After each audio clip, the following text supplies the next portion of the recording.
mwenyekiti wetu vitu aliwaahidi kwa wananchi wake. Yaani nini? Swala la kwanza ni swala ile wazee kukatia bima, la pili ni watoto wetu hawa, unajua watoto shule ndio kila kitu. Kwenye swala la watoto kununuliwa madaftari. Je, ni nini?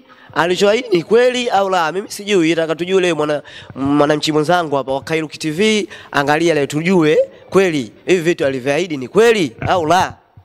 Ni kweli mimi nimeahidi vitu vinne. Kitu cha kwanza ilikuwa afya, kwa sababu naamini bila afya hakuna kinachoendelea. Kwa wazee. Afya kwa wazee. Nimejitahidi kadri ya uwezo wangu, nimefanya kwa wazee. Nimewakatia wazee wa kijiji hiki bima wote, bima ya afya. Nimeahidi pia kuwanunulia watoto wa kidato cha kwanza wanaofaulu wale kwenda kidato cha kwanza. Kwa kipindi hiki mimi nipo madarakani, kila mwaka nitafanya hivyo na nishafanya tayari kwa kidato kilichopita. Kwa ushafanya? Nishafanya hivyo tayari. Mimi nikiungana na viongozi wenzangu wa ngazi za juu, tukishirikiana, hapa kwetu tuna changamoto kama unavyoona ukumbi huu. Ukumbi huu nguvu kubwa zimetumika kwa serikali iliyopita, imesimamia tumefikia hapa, na mimi hii ndio miradi nimeikuta. Natakiwa wajibu wangu niimalize hii miradi. Lakini hizi nguvu zote za hapa ni wawekezaji. Wawekezaji wetu kampuni ya Nahad Kalasha na mama Mchina yani Hamshan imeungana, tumeunganisha Tanobeli kampuni zaidi ya 6.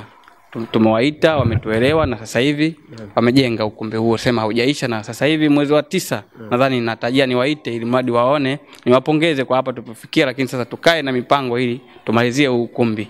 Barabara yetu nisiwe mchoyo wa fadhila. Kipindi ambayo serikali imepita na mimi sasa nipo hapa sasa hivi, bado wawekezaji wetu wanatusupport kiukweli. Hata hiyo barabara hiyo ya kutoka hapo Makombe Center kwenda Lami kule yenye kilomita 4.5. Wawekezaji pia tumewaomba mama Mchina, Shilima na Nahad Kalasha, wakiwa wameungana ndio wao wamefanyisha hiyo barabara. Sasa hivi wameshindilia kwa kiwango cha kifusi cha kawaida, tunapita kwa urahisi tofauti na miaka iliyokuepo nyuma. Kwa hiyo kwa kusema ukweli, naamini kwa ndoto nilizokuwa nazo mimi nikiungana na wakubwa, mheshimiwa diwani Rehema Isamwene, mbunge wetu Ridhiwani Jakaya Kikwete na mkurugenzi wetu halmashauri hiyo na mwenyekiti wetu, tukiungana vizuri nadhani lami itapita. Lami itapita. Kwa sababu kijiji chetu hiki kinatoa mazao mengi. Sawa. Kokoto zinazaliwa huko. Ni kweli. Yaani watu wanajenga huko kwa sababu ya kijiji. Ni kweli. Kata yetu hii ni tajiri sana. Ndio maana tukiungana vizuri basi maendeleo yatakuwepo. Bana hii kwenye 2025 2026 na hisi kwenye lami hapo. Tukitoka kule kwetu kule tukija huku tunagusa lami. Lile jengo lilikuwa limesema madarasa yale yaliyoziwa na pepo, ambaye alikuja mkurugenzi wa halmashauri ya Chalinze, mheshimiwa mbunge wetu Kikwete, mheshimiwa diwani Rehema Isamwene, walikuja kuona mwaka jana ilikuwa. Baada hapo wamechukua kero hii wakaenda. Halmashauri yetu ya Chalinze imetuingizia milioni 26 ili mradi ule kutusupport, na sisi tukiwaomba wadau wetu wawekezaji makampuni ya Hanshan na Mchina huyu na kampuni ya Nahad Kalasha wakiungana kuja kutuletea material. Halmashauri yetu imetupa milioni 26, lakini na hao wadau wetu wametuchangia hadi hapa tulipofikia sasa hivi.